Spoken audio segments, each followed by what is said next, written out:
tengah hamparan padang pasir Mekkah yang gersang, saat malam sunyi berganti siang yang membakar, lahirlah seorang anak laki-laki dari Bani Jumah. Ia dinamakan Abu Azza. Sejak kecil, ia tumbuh dalam lingkungan penyair dan pemuja kata-kata. Ibunya sering menyenandungkan bait-bait pujian terhadap leluhur mereka, dan ayahnya, seorang lelaki sombong yang dikenal tajam lidahnya, mengajarkan Abu Azza bagaimana menjadikan syair sebagai senjata yang lebih tajam dari pedang.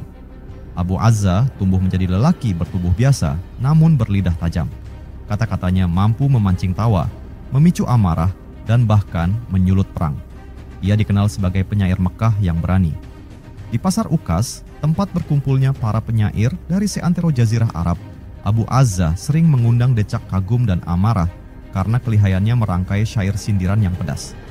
Ketika Muhammad bin Abdullah mulai menyampaikan risalah dari Tuhan Yang Esa, sebagian besar kaum Quraisy merasa terganggu, termasuk Abu Azza. Ia tidak bisa menerima bahwa seorang yatim piatu yang bukan dari kalangan bangsawan kaya, kini berdiri menyatakan dirinya utusan Tuhan.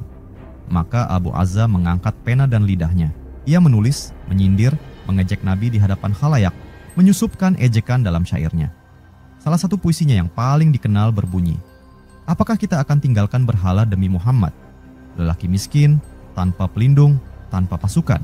Lebih baik kami ikat kepalanya dengan benang delima dan lempar ia ke lembah tanpa nama." Suatu malam, saat langit Mekkah diselimuti mendung tipis, beberapa sahabat Nabi mendengar bait ini dibacakan di pasar. Amarah membuncah. Namun Nabi dengan tenang menahan mereka.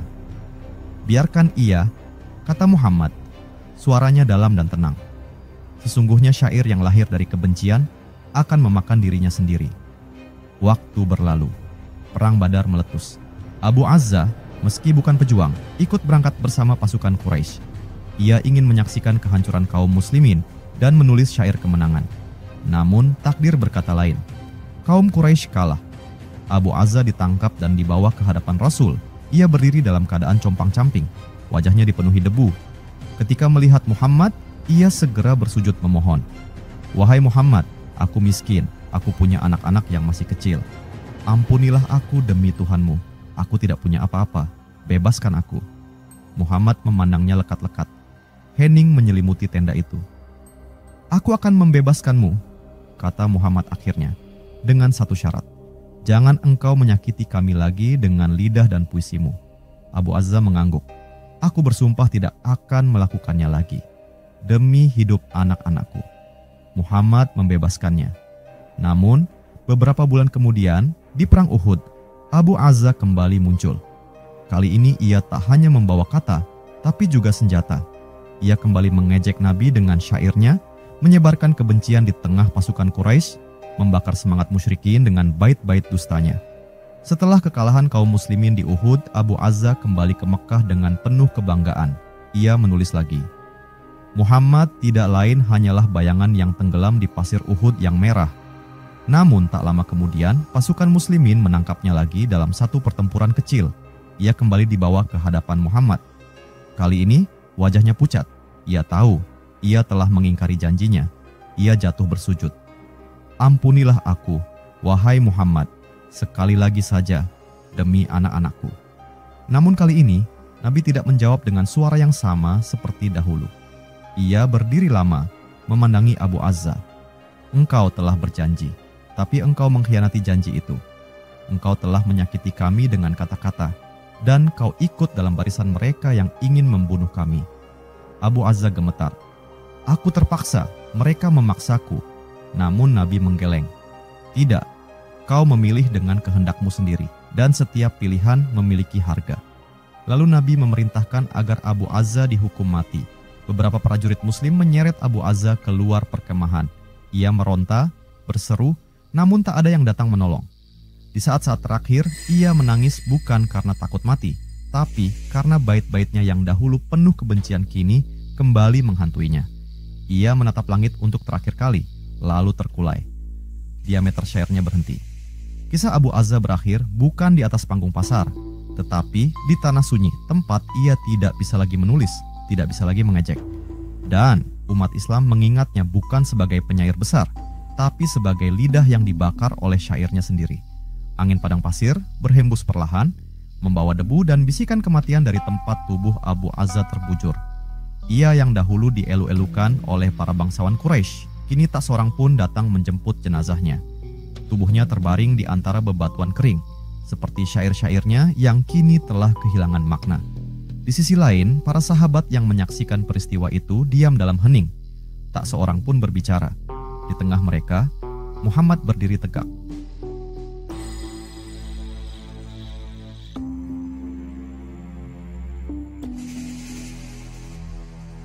Matanya tidak menunjukkan kebencian, hanya kesedihan. Kesedihan karena seorang manusia memilih untuk menolak kebenaran meski telah diberi kesempatan. Beberapa sahabat mendekat, salah satunya adalah Umar. Dengan wajah tegas namun lembut, ia berkata, "Wahai Rasulullah, dahulu engkau telah memberikan kesempatan baginya, namun ia menyia-nyiakan. Sungguh keputusanmu adalah keadilan yang nyata." Muhammad memalingkan wajahnya ke arah gurun yang jauh, lalu menjawab perlahan, "Sesungguhnya aku tidak membalas dendam, tapi siapa yang menjilat kembali luka yang telah sembuh, maka ia menggali kuburnya sendiri." Malam tiba. Di Madinah, kabar tentang kematian Abu Azza menyebar. Beberapa orang mengingat namanya, sebagian karena syair-syairnya yang kasar, sebagian karena keengganannya menerima kebenaran, dan sebagian lain mereka yang baru masuk Islam bertanya-tanya siapa lelaki ini yang begitu keras kepala hingga tidak luluh oleh kebaikan Muhammad sekalipun. Seorang pemuda bernama Zaid bertanya kepada Ali bin Abi Thalib, "Wahai Ali, apakah syairnya begitu berbahaya hingga ia layak dihukum mati?" Ali dengan sorot mata dalam menjawab, "Wahai Zaid, kata-kata adalah senjata. Kau bisa menyelamatkan jiwa dengan lisan, tapi kau juga bisa membunuh ribuan jiwa dengan satu bait penuh kebencian. Abu Azza telah menggunakan lisannya untuk mengobarkan perang, dan ia telah diberi maaf. Tapi ia lebih memilih syair daripada kebenaran." Pemuda itu menunduk memikirkan jawabannya. Hari demi hari berlalu, namun kisah tentang Abu Azza tetap hidup dalam ingatan mereka yang menyaksikan kekuatan syair dipakai untuk menghina dan menghasut. Ia bukan hanya penyair biasa, ia adalah simbol dari orang-orang yang diberikan kesempatan namun memilih mengkhianatinya. Orang-orang yang menolak hidayah dengan kesombongan dan rasa benci yang mengakar dalam dada. Dan Muhammad, sang Rasul, melanjutkan perjalanannya. Ia tidak pernah mengulang kisah Abu Azza di hadapan umum. Baginya, kisah itu telah selesai. Namun kepada para sahabatnya, beliau berpesan, "Barang siapa diberi rahmat lalu menolaknya, maka ia akan menyesal di hari yang tak ada penyesalan yang bermanfaat." Sementara itu, di Mekah, sebagian penyair Quraisy yang dahulu ikut tertawa atas syair-syair Abu Azza mulai diam. Mereka menyadari bahwa apa yang mereka anggap permainan kini telah membawa nyawa seseorang, dan sebagian dari mereka mulai berpikir, apakah benar Muhammad bukan sekadar penyampai kata, tapi pembawa kebenaran?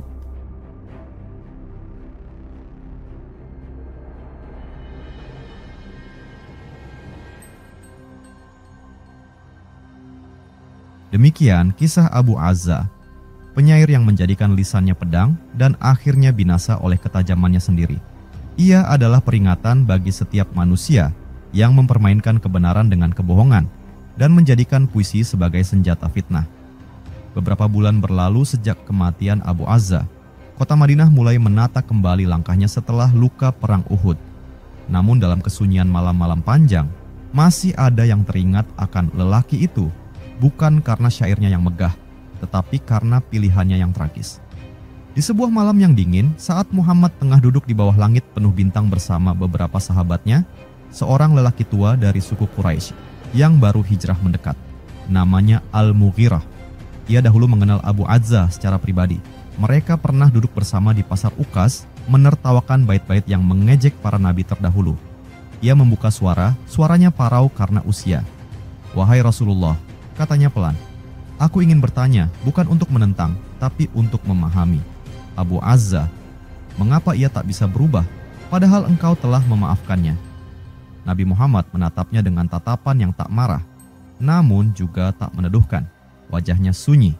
Ia menjawab perlahan, karena hatinya lebih mencintai keangkuhan daripada keselamatan, dan lidahnya telah menjadi penghalang antara dirinya dan kebenaran.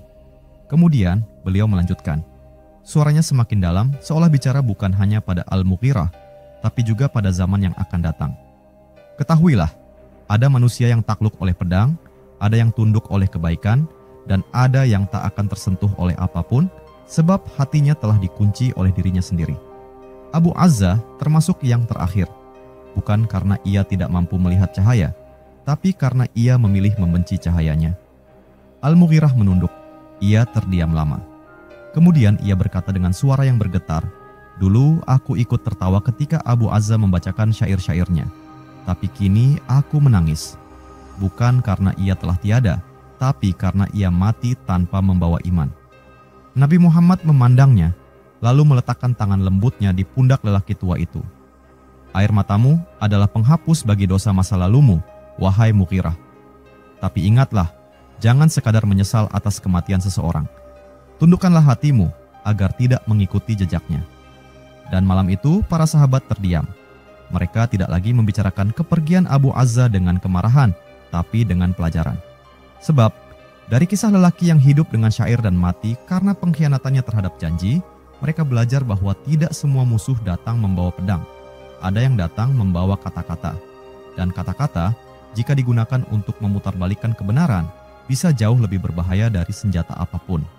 Dari kejauhan, angin gurun membawa suara sunyi, seolah mengubur kisah Abu Azza di antara pasir waktu. Tapi bagi mereka yang merenung, kisahnya tetap hidup sebagai peringatan bahwa lisan adalah amanah dan kebenaran, jika ditolak dengan kesombongan, akan menelan pemiliknya hidup-hidup. Fajar mulai merekah di atas dataran Madinah. Sinarnya menyentuh lembut atap rumah-rumah sederhana yang dibangun dengan kerja keras para muhajirin dan Ansyar. Kota itu tumbuh, bukan hanya secara fisik, tapi juga dalam keyakinan dan semangat. Namun, di hati sebagian sahabat yang lebih peka, bayang-bayang masa lalu belum sepenuhnya pudar. Nama Abu Azza sesekali muncul, bukan sebagai ejekan, tetapi sebagai pelajaran yang getir. Di sebuah majelis ilmu, saat Rasulullah sedang mengajarkan ayat-ayat baru yang diturunkan dari langit, salah seorang sahabat muda bernama Abdullah bin Rawaha mengangkat tangan. Ia dikenal sebagai penyair, namun juga seorang pejuang dan pencinta kebenaran. "Wahai Rasulullah," katanya dengan penuh hormat, "bagaimana dengan para penyair yang masih menggunakan lisannya untuk merusak akidah manusia? Apakah setiap penyair itu berbahaya seperti Abu Azza?" Nabi Muhammad menatap Abdullah dan tersenyum ringan. Tidak semua penyair adalah pendusta, tetapi penyair yang memutar kebenaran untuk kepentingan hawa nafsu, itulah yang membinasakan diri mereka sendiri. Ketahuilah, wahai Abdullah, syair adalah pedang yang tajam. Jika kau ayunkan untuk membela yang hak, maka engkau termasuk di antara mereka yang mulia. Tapi jika engkau gunakan untuk menghina yang hak, maka engkau akan jadi seperti Abu Azza, terasing dalam kegelapan yang ia ciptakan sendiri. Abdullah mengangguk dalam. Malam harinya, ia menulis bait-bait syair yang berisi pujian kepada Allah dan Rasul-Nya sebagai bentuk pembelaan terhadap kebenaran. Maka sejak hari itu, para sahabat mulai memahami bahwa kata-kata adalah amanah besar. Mereka mulai berhati-hati, tidak hanya dalam perang, tapi juga dalam ucapan. Sementara itu, di Mekkah, para penyair Quraisy mulai kehilangan nyali. Kematian Abu Azza telah menyisakan ketakutan. Mereka tahu, bukan karena Muhammad membenci mereka, justru karena Muhammad telah menunjukkan betapa besar kasih sayangnya, bahkan kepada orang yang menghinanya.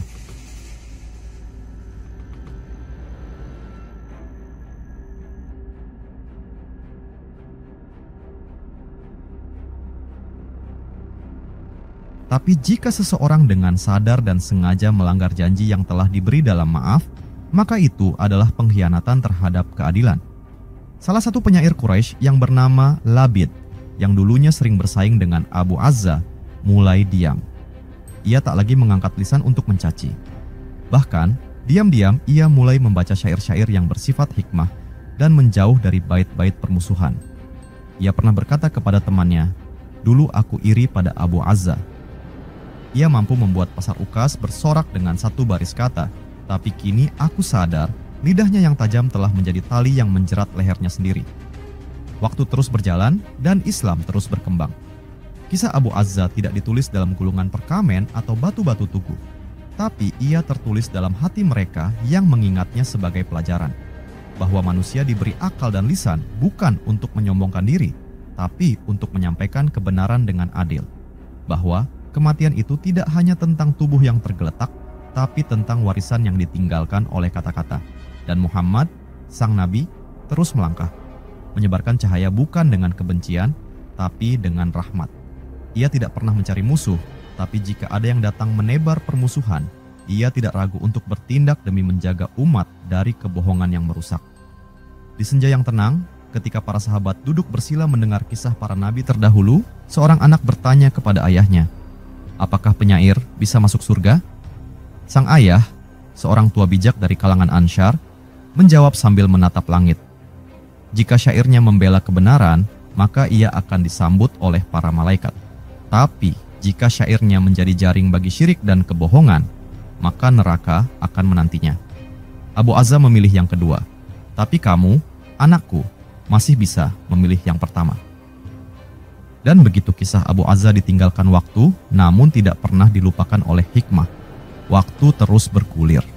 Bayang-bayang nama Abu Azza makin meredup dalam ingatan orang-orang yang sibuk membangun kehidupan baru bersama Islam. Namun bagi segelintir sahabat senior, terutama mereka yang ikut dalam perang Badar dan Uhud, kisah lelaki itu tetap membekas seperti parut luka yang tak hilang, meski sudah tak lagi perih. Suatu sore di tepi Masjid Nabawi, seorang remaja bernama Ka'ab bin Malik, juga seorang penyair, duduk berdua bersama sahabat tua, Abu Darda. Mereka berbincang tentang kekuatan lisan dan batas antara seni dan fitnah. Dalam percakapan itu, nama Abu Azza kembali disebut. Ka'ab berkata, "Wahai Abu Darda, betapa menakutkannya bila syair yang kita anggap hiburan justru menjerumuskan kita ke neraka. Aku masih muda, lidahku ringan, kadang aku pun tergoda menulis syair tentang orang-orang yang membenciku.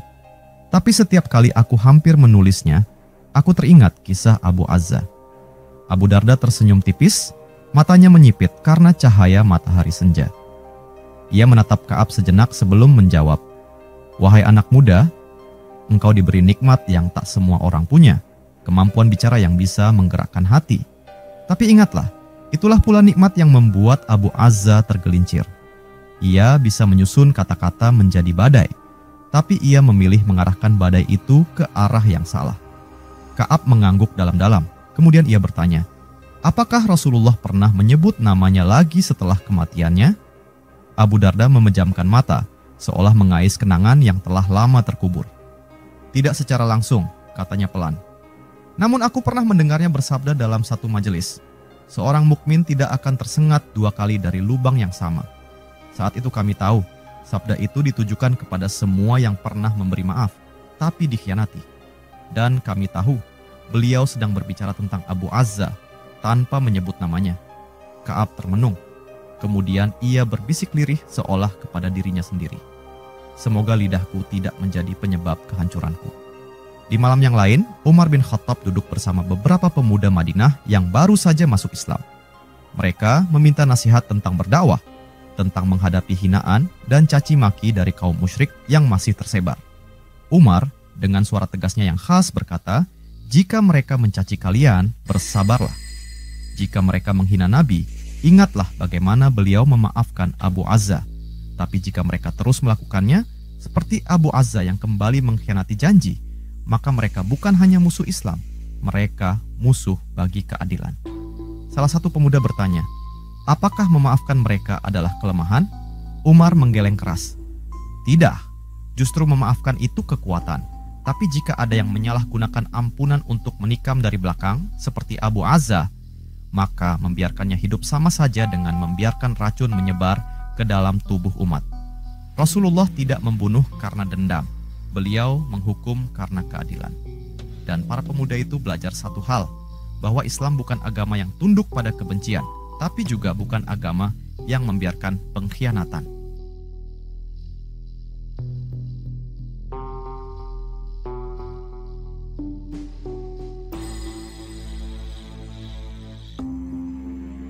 Kisah Abu Azza akhirnya tidak dikenang sebagai legenda tentang seorang penyair agung, melainkan menjadi pengingat akan kekuatan kata-kata dan tanggung jawab dalam menggunakannya. Ia tidak dikenal sebagai korban keadaan, melainkan sebagai seseorang yang memilih untuk tidak menerima petunjuk, meski kesempatan itu telah hadir di hadapannya. Bagi generasi setelahnya, nama Abu Azza sekadar tercatat dalam lembaran sejarah. Namun bagi mereka yang hidup di masa Rasulullah, ia menjadi pelajaran bahwa bahkan seorang penyair berbakat pun bisa kehilangan kemuliaannya jika tidak menjaga lisan dengan bijak.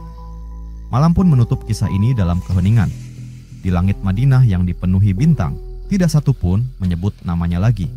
Namun peristiwa hidupnya tetap menjadi pelajaran dalam diam yang mengandung makna mendalam. Beberapa tahun setelah wafatnya Abu Azza dan setelah terjadinya peristiwa-peristiwa besar seperti penaklukan Mekah serta berbagai perjanjian dengan kabilah-kabilah Arab, umat Islam terus berkembang menjadi kekuatan yang semakin diakui. Di tengah pertumbuhan itu, segelintir orang masih mengingat kisah masa lalu tersebut, bukan sebagai penyesalan, melainkan sebagai bahan perenungan agar tidak mengulangi kesalahan yang sama. Pada suatu pagi, usai salat subuh di Masjid Nabawi, seorang lelaki tua yang datang dari Syam duduk di dekat salah satu tiang masjid. Ia mendekati Bilal bin Rabah, muazin Rasulullah, yang kala itu tengah bersandar dalam keheningan. Wajahnya damai, membawa jejak waktu dan kenangan. "Wahai Bilal," kata lelaki itu dengan suara pelan, "apakah engkau masih mengingat penyair dari masa itu yang dulu sempat menentang ajaran Rasulullah?" Bilal membuka matanya perlahan. Nama itu memanggil kembali lembaran-lembaran kenangan lama. "Aku ingat," jawab Bilal lembut. "Aku pernah mendengar syairnya di pasar Ukas sebelum hijrah. Saat itu, banyak orang tertawa bersamanya. Tapi kegembiraan itu tidak abadi. Kata-katanya seperti bara yang perlahan menyala, tak pernah benar-benar padam." Lelaki Syam itu kembali bertanya, "Apakah Rasulullah bersedih atas kepergiannya?" Bilal mengangguk perlahan. Beliau merasa iba, bukan karena kematiannya, tapi karena kesempatan untuk menerima kebenaran tidak diambil. Rasulullah pernah berkata, "Betapa sayangnya jika seseorang berpaling dari cahaya yang telah menyentuh wajahnya." Ia menunduk. Suaranya bergetar karena ketulusan, bukan karena ketakutan. Rasulullah adalah manusia paling pemaaf. Beliau telah memberinya kesempatan dan kepercayaan. Namun pilihan tetap ada di tangan masing-masing. Maka keputusan di akhirnya adalah bentuk perlindungan terhadap umat, bukan pembalasan. Lelaki itu mengangguk penuh pengertian. Ia memahami bahwa setiap tindakan memiliki konsekuensi dan dari situlah hikmah ditarik. Tak lama setelah itu, Ka'ab bin Malik, penyair yang kini matang dalam hikmah dan iman, menulis sebuah syair. Ia tak menyebut nama siapapun, namun isi baitnya memberi pesan yang jelas. Syair yang mendorong pada kebaikan akan kekal, tapi bait yang menggoyahkan kebenaran akan hilang. Bukan karena kekuatan senjata ia tumbang, tapi karena kata-katanya sendiri yang kembali menekan dada. Syair itu kemudian disampaikan di berbagai majelis ilmu. Para pemuda muslim belajar bahwa kata-kata bukanlah permainan, melainkan amanah. Dan bahwa seni bicara, jika diarahkan pada kebaikan, dapat menjadi cahaya yang menerangi umat. Rasulullah sendiri di tahun-tahun terakhir kehidupannya tidak pernah kembali menyebut nama Abu Azza. Namun dalam setiap nasihat beliau tentang menjaga lisan dan berbicara dengan jujur, kisah itu tetap hidup sebagai peringatan yang halus namun mendalam. Abu Azza dalam akhirnya tidak sekadar menjadi tokoh dalam sejarah. Ia menjadi pengingat bahwa jalan petunjuk selalu terbuka, namun tidak semua orang memilih untuk melewatinya. Bahwa dalam dunia yang dipenuhi kata, kejujuran dan kebijaksanaan adalah pelita. Dan bahwa setiap kata yang keluar dari lisan akan kembali kepada pemiliknya dalam bentuk tanggung jawab. Umat Islam terus melangkah maju. Mereka membawa ilmu, keadilan, dan juga sastra. Namun mereka tahu, tidak ada yang lebih tajam dari kata yang kehilangan kejujurannya.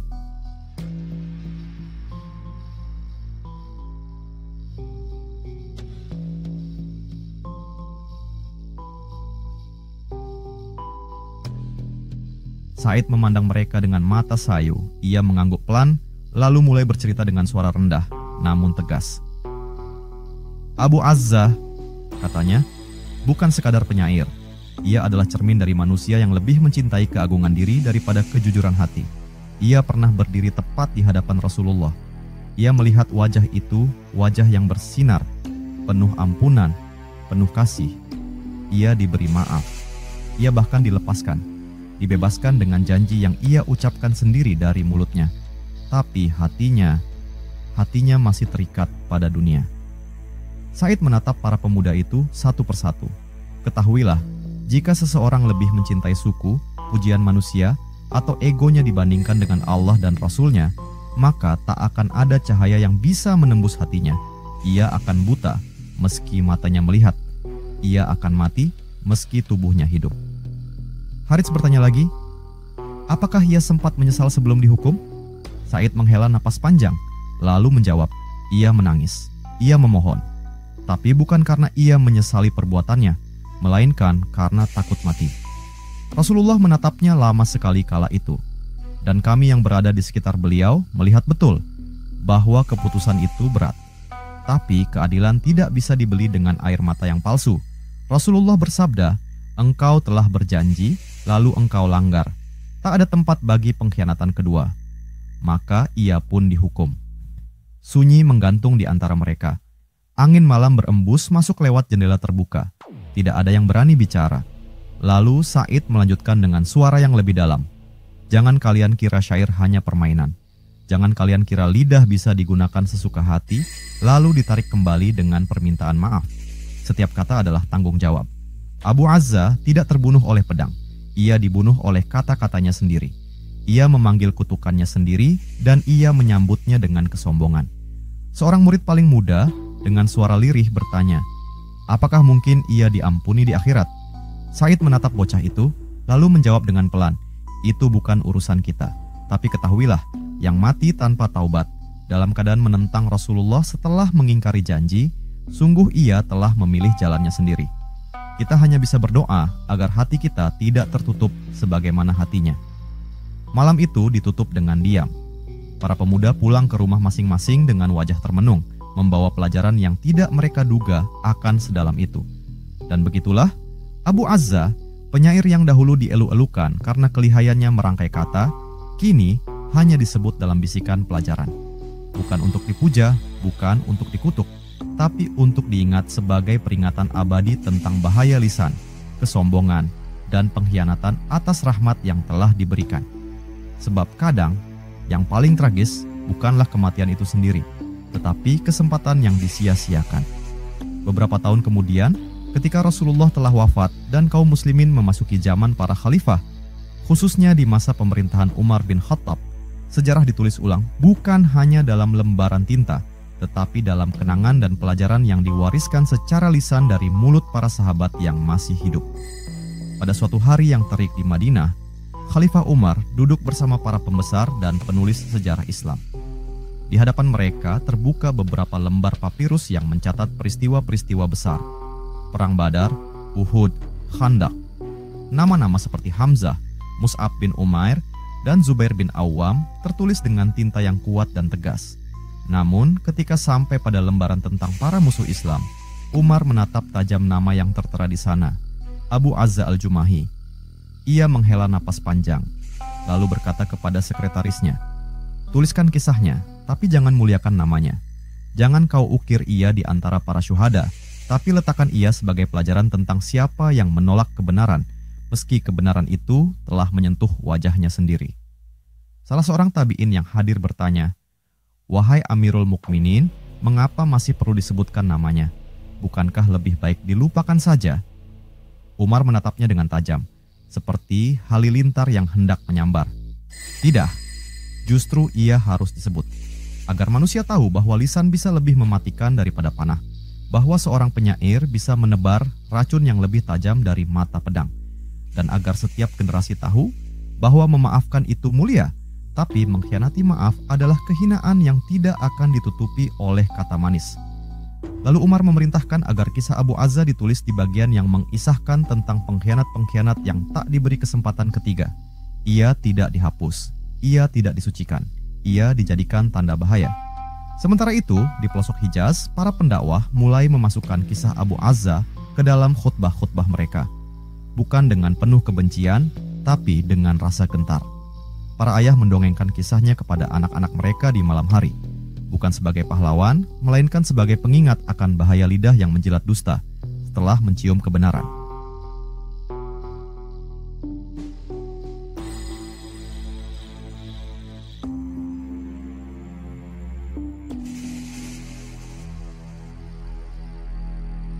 Seorang penyair Islam dari Yaman bernama Abu Hizam pernah membacakan bait dalam majelis yang menggema dari ujung ke ujung. Ada lelaki yang diberi 2 kali maaf, namun ia gigit tangan yang mengulurkan kasih. Ia tidak terbunuh oleh pedang Rasulullah, ia binasa oleh kata-katanya sendiri.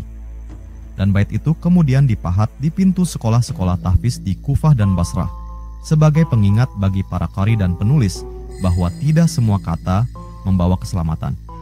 Di suatu tempat sunyi di luar kota Mekkah, dekat celah perbukitan, seorang lelaki tua dari Bani Jumah, kerabat jauh Abu Azza, duduk sendirian. Ia dikenal telah masuk Islam setelah penaklukan Mekkah. Ketika ditanya tentang saudaranya itu, ia menjawab dengan suara yang serak namun jujur. Abu Azza bukan lelaki jahat, tapi ia sombong. Ia lebih takut kehilangan tepuk tangan Quraisy daripada kehilangan rahmat Muhammad. Dan ketahuilah, tiada kehinaan yang lebih berat daripada disambut oleh Rasulullah, lalu kau lemparkan ampunan itu ke tanah. Dan begitulah akhirnya kisah Abu Azza tertutup oleh waktu. Bukan dengan syair yang dielu-elukan, tetapi dengan diam yang berat. Tak ada yang mencatat pusaranya, tak ada yang mengunjungi. Tapi setiap kali seorang penyair muslim mengangkat penanya, atau seorang orator bersiap mengucap, mereka mengingat nama itu dalam diam. Abu Azza, penyair yang diberi cahaya, tapi menutup matanya.